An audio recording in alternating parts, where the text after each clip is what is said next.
Ah, ça y est. Bonsoir ou bonjour à tous. Nous sommes réunis ce soir avec Jérôme Lacotte, rythmologue et l'infirmière IDEC travaillant avec lui, Béatrice Yamahata. Nous allons discuter du parcours patient, des patients candidats à une ablation de fibrillation atriale euh, voir un petit peu quelles sont les modalités de prise en charge avec Jérôme en particulier. Euh, nous organisons ce podcast sous l'égide du CNCH et de la société Medtronic également qui supporte cette initiative.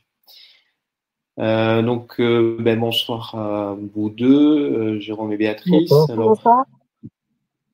dans un premier temps, ça peut être effectivement au niveau de l'organisation des patients chez lesquels vous envisagez une ablation de fibrillation atriale.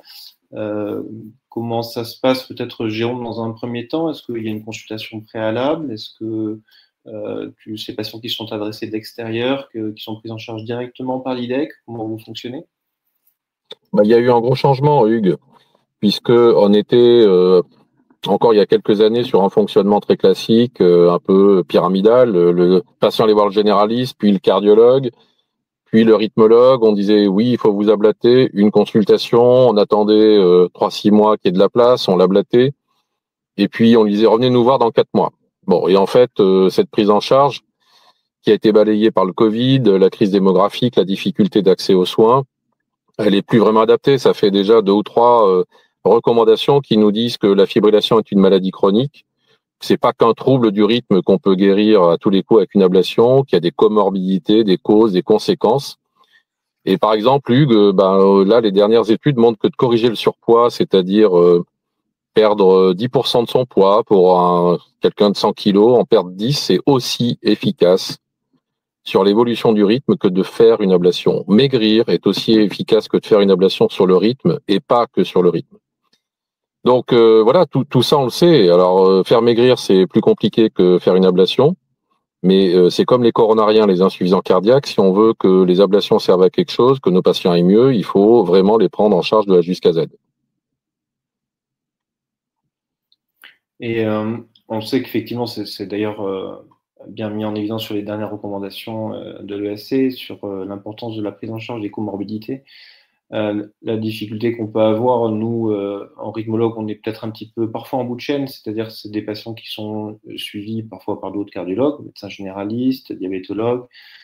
Il y a aussi la problématique de la prise d'alcool et que la prise en charge globale nécessite beaucoup d'acteurs et en pratique, quand quelqu'un est effectivement candidat à une fibrillation atriale, qui a des comorbidités qui sont peut-être pas prises en charge de manière optimale, comment tu fonctionnes ou vous fonctionnez en pratique? Il y a une tentative effectivement de repérage, de sensibilisation du patient, de réadressage pour prise en charge des comorbidités, en plus de l'ablation. Comment vous fonctionnez? Du coup, ce qu'on fait, c'est que le rythmologue cible les comorbidités. Je dois du coup organiser une hospitalisation de jour avec le patient. Durant cette journée, enfin cette demi-journée, on fait en sorte que le patient puisse voir un kiné, une diététicienne, qui puisse avoir toutes ces imageries. Il a une consultation avec moi. Et puis, il voit l'anesthésie. Ça permet un peu de regrouper, de synthétiser le dossier et d'avoir une prise en charge globale. Après, dans cette journée d'HDJ, ce qui est important pour nous, c'est que le patient il soit acteur. En fait, il arrive, moi personnellement, je le considère un peu comme un sportif. Le sportif, même si son corps, il est en capacité de faire des records et des performances, s'il n'est pas préparé mentalement et s'il n'est pas informé, il n'arrivera pas jusqu'au bout de sa performance. Donc en fait, je fais en sorte que le patient il soit informé sur tout le déroulement de son hospitalisation, je fais de l'éducation sur les anticoagulants oraux. En fait, on se rend pas compte, mais les patients ne prennent pas bien leurs anticoagulants. J'ai eu en une semaine 2 cas. J'ai eu une patiente qui est sage-femme et qui cumule entre les nuits et les jours, qui du coup, lorsque je lui dis je vous fais pas le topo, vous savez comment prendre vos anticoagulants, elle me dit oui je sais, mais je peux pas en fait, puisque comme elle cumule les nuits, il y a à un moment donné à 8 heures du matin, elle va pas pouvoir les prendre puisqu'elle dort, et à 20 heures, si elle est en train de faire un accouchement, elle va pas les prendre non plus. Donc peut-être que là il faut savoir adapter l'anticoagulant. Aujourd'hui j'ai eu un patient qui avait décidé de diminuer son anticoagulant de moitié, parce qu'en fait, il avait des signes lorsqu'il se brossait les dents, il allait aux toilettes, et au lieu d'en parler à son médecin, mais il avait décidé tout simplement de diminuer son anticoagulant. Donc en fait, on sous-estime la part de l'éducation et de prévention auprès du patient. C'est pareil, j'insiste sur l'autogestion du pouls. Non pas que je veux inquiéter les patients, mais lorsque les patients ils me rappellent en me disant je me sens pas bien, Béatrice, je sais pas ce que j'ai. La méthode, elle est simple en fait, c'est demander aux patients comment est votre pouls, rapide, irrégulier. Et en fait, j'ai la moitié, j'exagère peut-être, mais un tiers des patients qui me disent ah non, je sais pas, je veux pas savoir faire, je sais pas faire, je veux pas prendre mon pouls. Et je trouve ça très étrange parce que là, actuellement, on sensibilise les gens sur les gestes d'urgence, mais je pense qu'il faut pas oublier juste la prise du pouls. Je vois pas comment un patient quelqu'un peut être capable de réanimer quelqu'un si en fait il sait pas prendre le pouls. Oui, ça faisait partie d'ailleurs des choses dont on discute du dépistage de la fibrillation. Finalement, le pouls est théoriquement un des éléments les plus efficaces et les moins coûteux, mais c'est pas très, très évident avec nos patients de la prise de pouls pour une bonne partie, c'est très compliqué. Donc passer du temps à leur apprendre ça, c'est très important. Par contre, du coup, ça fait quand même sur une HDJ, au plan pratique, un temps très important par patient finalement. Vous faites donc ça c'est en amont de l'ablation. J'imagine que pour les patients qui ont un surpoids, vous attendez qu'ils aient 10% de baisse de poids pour les ablater, un petit peu à l'anglaise à l'époque pour les coronaropathies et les gens étaient dilatés que s'ils arrêtaient de fumer, ou c'est dans le cadre d'une dynamique, d'un projet où l'ablation est programmée, ils engagent effectivement un processus de perte de poids. Comment vous faites en pratique ça? C'est vraiment à la carte, Hugues. Et c'est vraiment reconstituer, comme tu dis, on arrive en bout de chaîne. Nous, on essaye de reconstituer une chaîne qui fonctionne. Quand je dis que c'est à la carte, c'est-à-dire que l'obésité morbide, qui est une indication d'ablation, mais qui n'est pas une urgence parce qu'il n'est pas en cardiopathie rythmique, oui, lui, on va le mettre en rééducation cardiaque ambulatoire. Un patient en surpoids qui a en surpoids ou obèse qui a une indication qui peut pas attendre parce qu'il est en cardiopathie rythmique, on va l'ablater. Et puis on va aussi l'adresser au bon endroit après cette matinée. Il s'agit pas de lui dire débrouillez-vous parce que c'est bien ça le fond du problème. Il faut qu'on ait un réseau d'aval. On a le réseau d'aval pour le faire maigrir. Et puis le patient qui a une indication pas urgente et un peu de surpoids, on lui explique surtout comment on fait avec un coronarien que on peut l'ablater, mais que le taux de succès de l'ablation, il dépend autant du boulot que lui va faire et qu'on va faire avec lui sur le surpoids, la sédentarité, que nous, on va faire avec l'ablation. Moi, je dis à mes patients aujourd'hui que le résultat de l'ablation, il dépend autant de ce qui se passe avant et après l'ablation que pendant. Et puis sur la question du temps que ça prend, c'est ça que je trouve paradoxal, là, ce que tu dis, pas ce que tu dis, Hugues, mais c'est ce qu'on vit, c'est-à-dire qu'on a des techniques d'ablation de plus en plus rapides. Nous, on fait plus de la moitié des patients en ambulatoire. Ils restent pas, les patients. On n'a pas le temps de leur expliquer.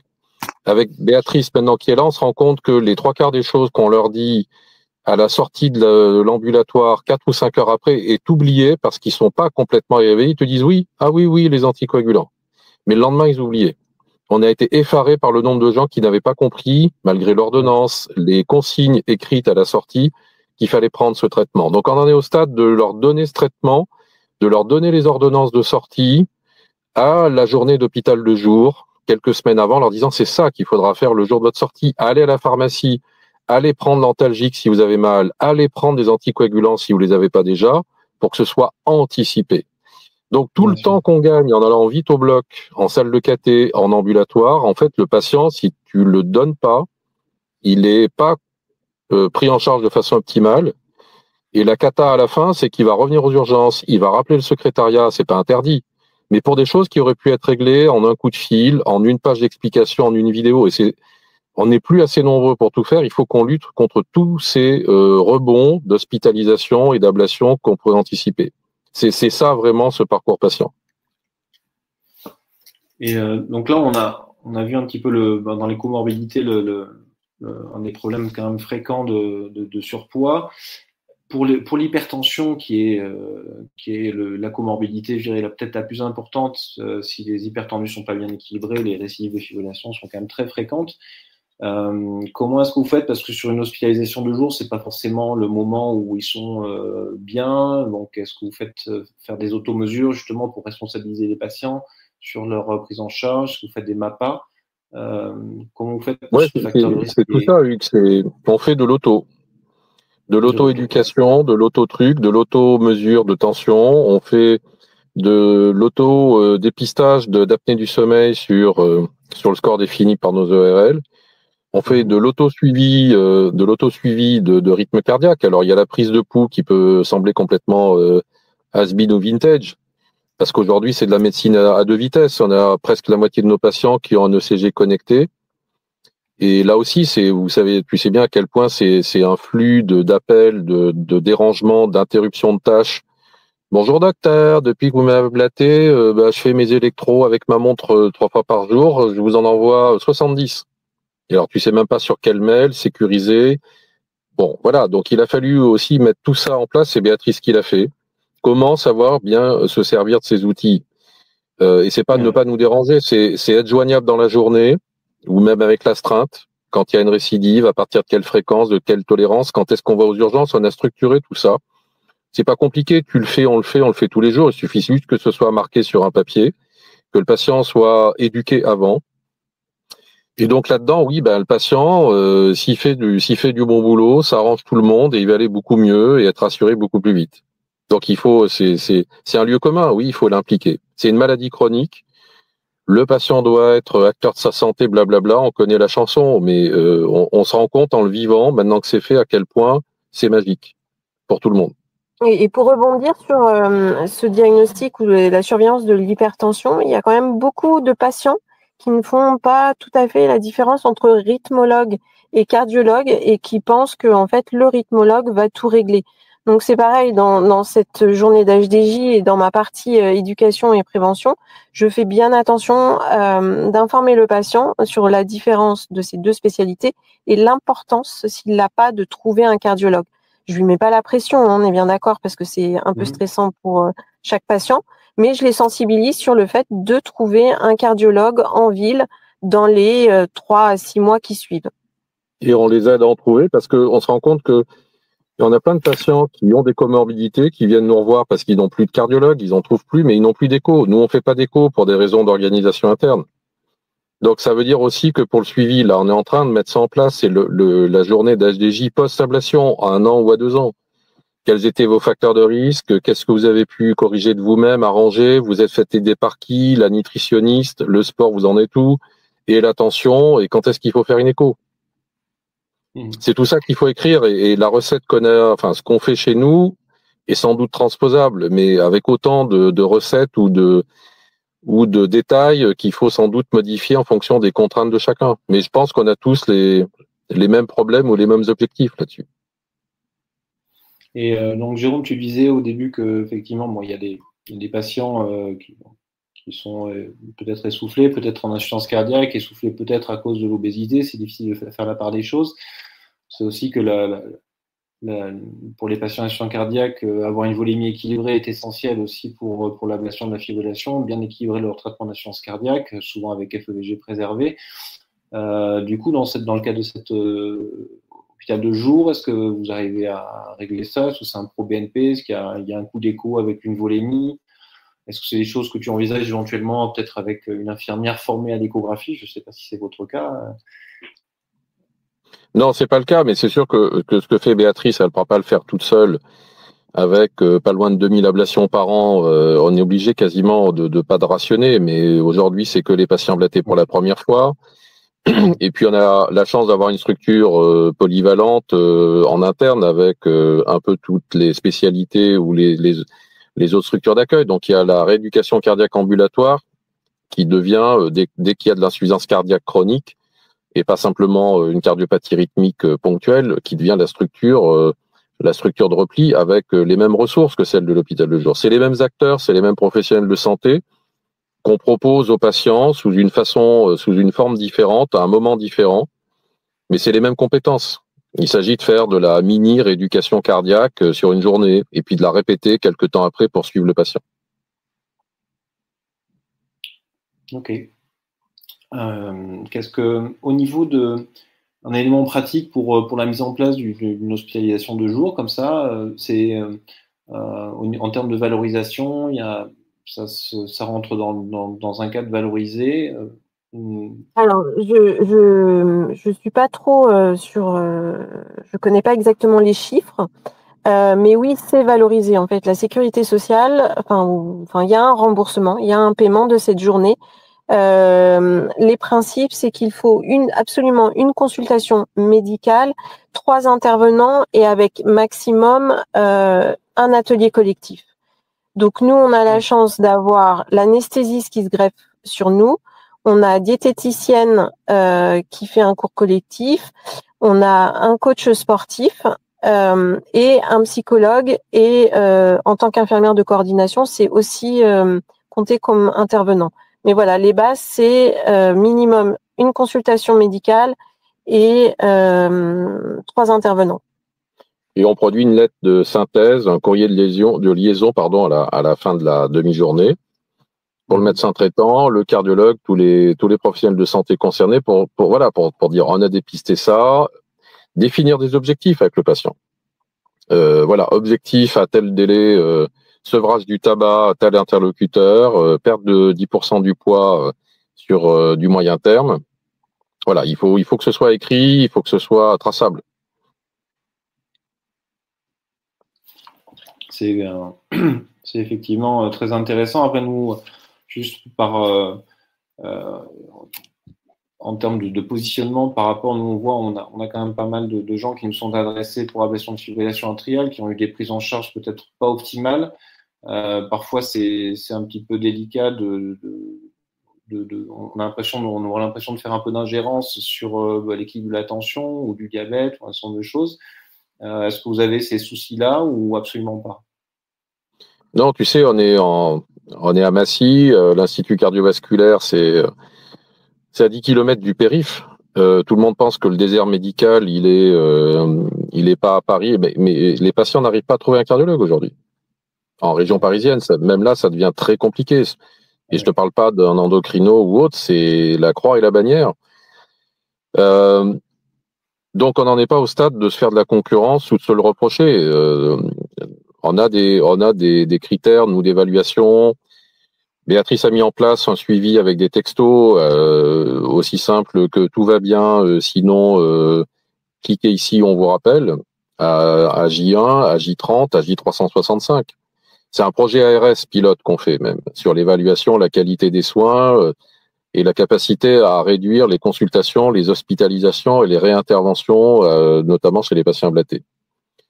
Donc, il ne s'agit pas de démontrer qu'on fait mieux avec moins, qu'on fait mieux que les autres.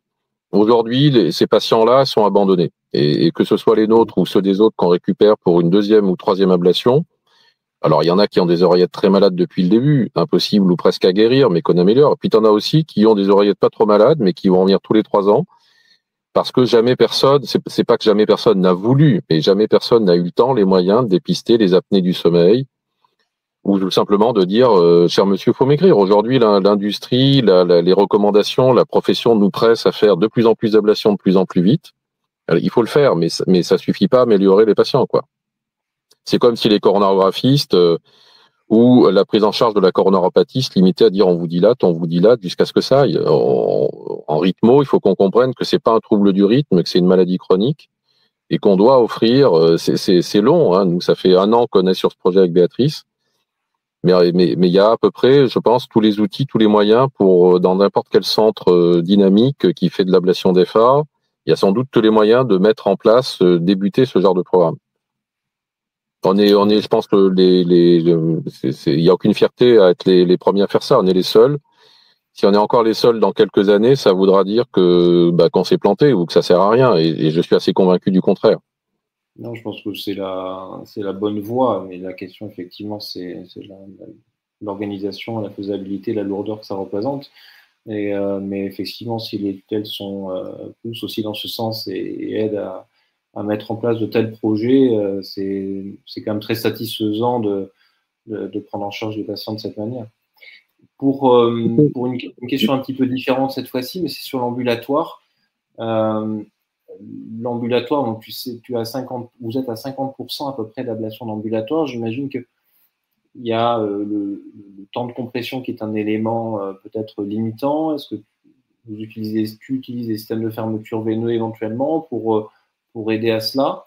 Nous, ici, on met en place ambulatoire, on est à peu près à 37%, je crois. On est au-delà de 14 heures, on a du mal effectivement à les lâcher pour les sortes de temps de compression. Est-ce que tu as des astuces pour arriver à 50%? Non, l'astuce, c'est d'avoir un suivi, une évaluation. Par exemple, quand Béatrice est arrivée, on n'avait aucune donnée de suivi. On faisait de l'ambulatoire. On pouvait dire que personne n'en était mort, mais on ne savait pas ce qu'en pensaient les patients. Et on avait énormément de coups de fil. Mon fil n'a pas été retiré. Ah, mais oui, mais il faut l'enlever que le lendemain parce que c'est de la cryo tel de calibre. Ah ben non, c'est de la radiofréquence, c'est plus petit, on aurait pu l'enlever. On a complètement nivelé ça grâce à Béatrice parce qu'il y a de l'information en amont, c'est-à-dire qu'il n'y a plus des coups de fil pour qu'est-ce que je dois faire de mon échymose, qu'est-ce que je dois faire de U-fil, il faut-il l'enlever ou non. On a quasiment plus de coups de fil pour monsieur machin que ta blatayère palpite parce que on a structuré un réseau de coups de fil d'urgence ou semi-urgence, transmettre un tracé pour prioriser tout ça dans la journée. Et puis surtout, il y a une évolution technologique qui est que on est passé de techniques à gros calibre de cathéters et de gaines, je pense notamment à la cryo des uns et des autres, pour ne plus faire que du pulsé, en l'occurrence Medtronic, avec une gaine beaucoup plus petite, avec une suture bourse et pas de système de fermeture, qui fait qu'on a à peu près réglé tous les problèmes d'échymose, et évidemment avec la ponction sous écho depuis 10 ans. C'est réglé ça. Ce qui est pas réglé aujourd'hui, c'est dans notre processus, c'est de prédire l'efficacité du truc, d'être capable de prédire le bénéfice au patient et de savoir, mais ça c'est une question plus technique, chez qui faut-il aller plus loin en termes d'ablation.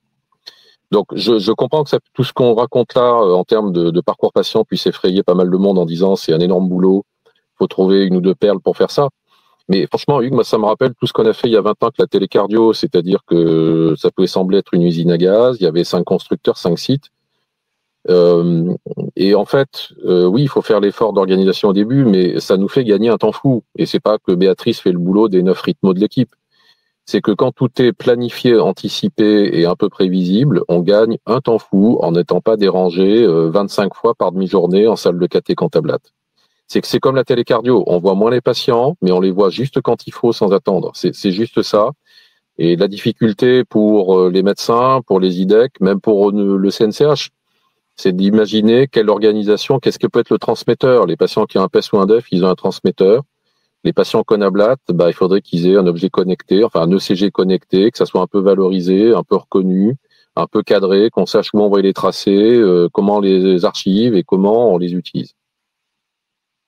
C'est ça l'impression d'aujourd'hui, c'est-à-dire que l'organisation suive les progrès technologiques, que ce soit en ablation ou avec la capacité à faire des électros.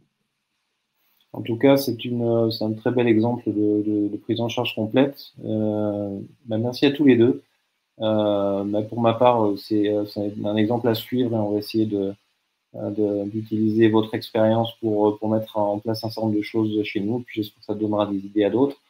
Merci en tout cas à tous les deux. Et puis au revoir à une prochaine fois.